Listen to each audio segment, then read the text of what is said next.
quick overnight trip to Clinton Lake this weekend. A few people's here. In the 60s. Didn't get any hookups this time. It's only $10 a night. Figure I use this 400 watts of solar.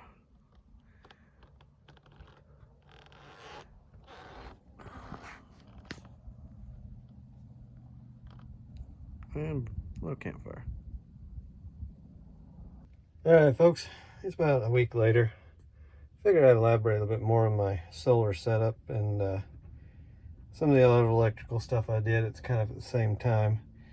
So as I mentioned, I put 400 watts of solar panels on the roof. Basically that was the Renogy package, whatever they got. Now I wouldn't necessarily recommend it, but here's what it came with. Here's the inverter controller. And as you can see, the lights, I don't know if you can tell. Yeah, you can tell. That's why I would recommend it.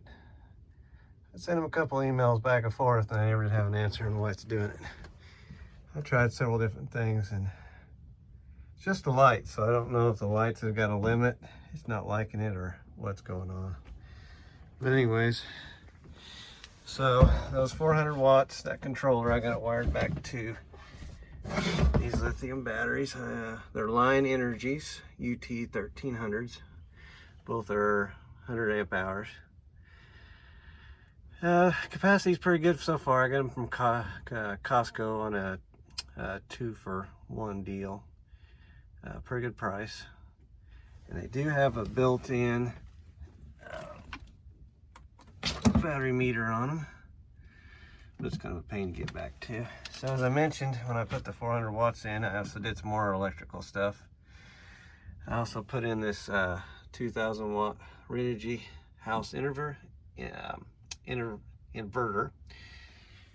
And what I did, since I was having to bait, basically I ran the output from the inverter over here to this transfer switch, which used to have the generator and the power supply, or the shore power hooked to. So basically I just took the generator off and I hooked it onto the generator side, and in that also I put a generator outlet down in the bay down there. So I just plug it in. Doesn't take a few seconds every time. I figured it's a lot cheaper than having to buy another one of these. So that's basically the setup. Yeah, it's not pretty. That's basically the Jayco setup. It's worked for this many years. Figure I might as well go ahead and keep it. So to turn on the inverter, and it does work pretty good. Just flip her on. You hear a click, and there you go. Easy peasy. It can run the air conditioner, but you're only gonna go so far. Runs the microwave just fine. And the only thing we have issues running is the air fryer for some reason. Not for sure why, but the inrush shouldn't be too much for it. But if we turn it on and then we flip that switch, it'll work every time. So basically it's a basic system.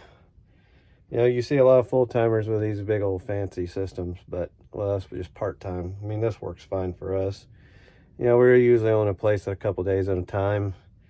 The batteries keep it up for that, so we're good. And then when we're driving, it recharges more. So if anybody has any ideas on that problem, you can put it below. I've tried different settings on the controller.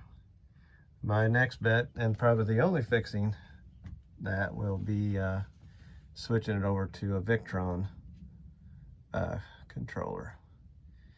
So we'll see. All right, thanks for watching.